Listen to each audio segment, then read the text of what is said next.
There are quite a lot of problems with the Super Cub, but it is still a great plane to fly, but these little things can make it a bit more difficult. The little wheel at the back, you see how I do have small hands, but it's only about as big as my thumbnail, and the wire for it's very thin as well, so it bends easily. And if you do this with your plane, so anyway, when you do this, if you just watch how straight the line is that my plane goes. It's fully, everything's in neutral. All I'm going to move is throttle slider, and you'll see how much it moves.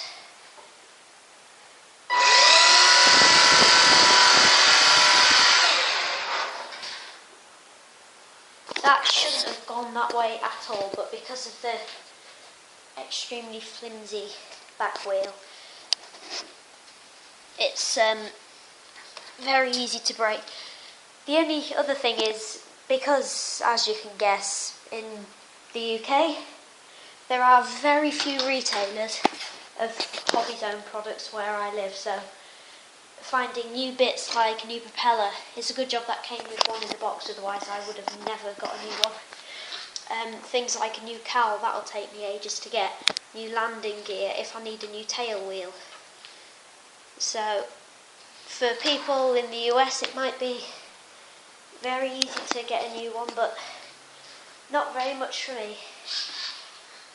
There was another thing I wanted to show you about how the anti-crash technology can get fooled if you're inside. I know you might not actually want to know any of this,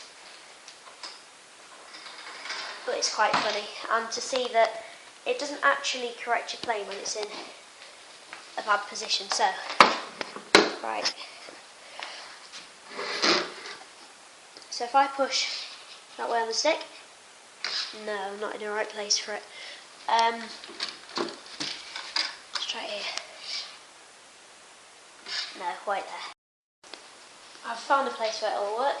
So this is the problem, which when you're actually flying it, it might mess up. So push it fully one way, and then look, I'm fully on this side, and then it's pulled back and centred, if not put my rudder slightly to the left. If I move anywhere on the stick, it won't do anything. So if I hold it there and don't know what I'm doing because I'm a beginner pilot, it'll just keep making my plane go crazy. And even if it's still in a steep dive, if it's in a steep dive and it corrects it and I let go of the stick straight away as it tells you in the manual to do, it doesn't do anything. And if you look at the moment, the bottom sensor is seeing lighter than the top sensor. So the top sensor thinks it's looking at the ground. It's not actually doing anything.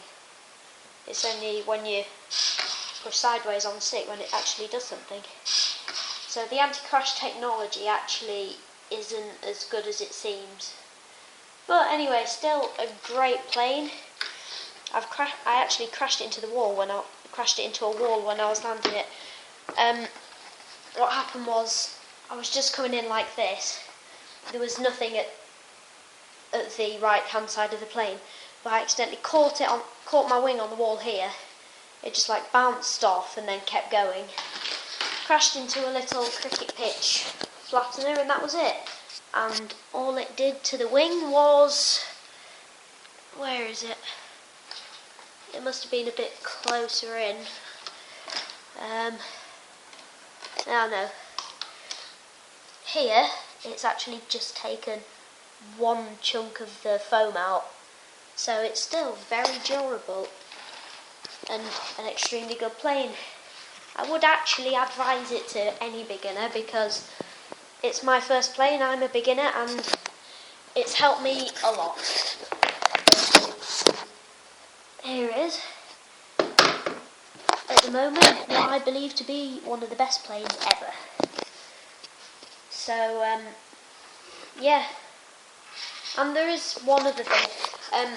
When you're first trimming your plane, if you don't read the manual carefully enough, you might find that your elevator, it ends up, when you've fully put the trim lever to one side, I'm not sure if you can see this, yeah, but it's not fully in line with this bit here. So what you actually have to do is take off this push rod here. So you have to take this little rubber band and pull it all the way back here. Take this off.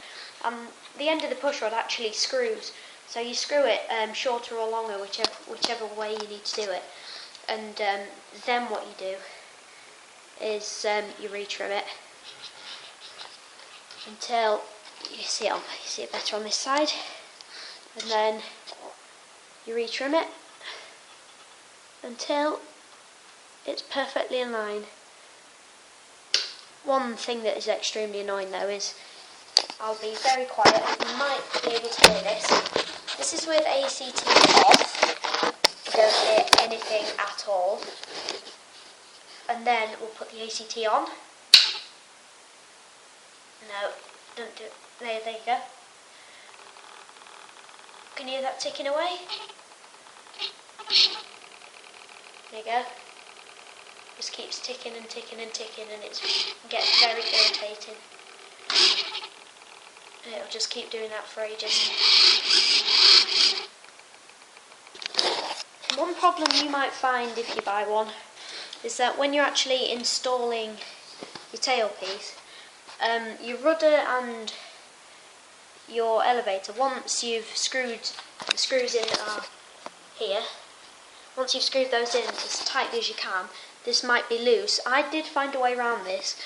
What you have to do is, first of all, put your aerial through the little holes here.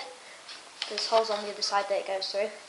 You have to tighten it fully, so you push the end of this bit here down and then make sure it's still very tight, and then put a bit of tape here and just make sure that's still down, and a bit of tape in the same place on the other side, so then the receiver aerial can't actually move, so it's as tight as it can, and it holds this in place.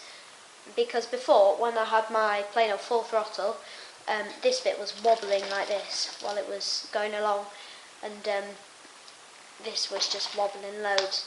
But now it's like this. I'll show you what it's like. It's more like this. Sorry, didn't realise that had happened. Right. See how much it wobbles now.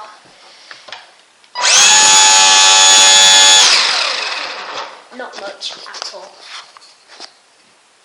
So anyway, just wait for my next video to come out, and once it does, then you'll see how good this plane actually handles once it's in the air, and it is a truly amazing plane.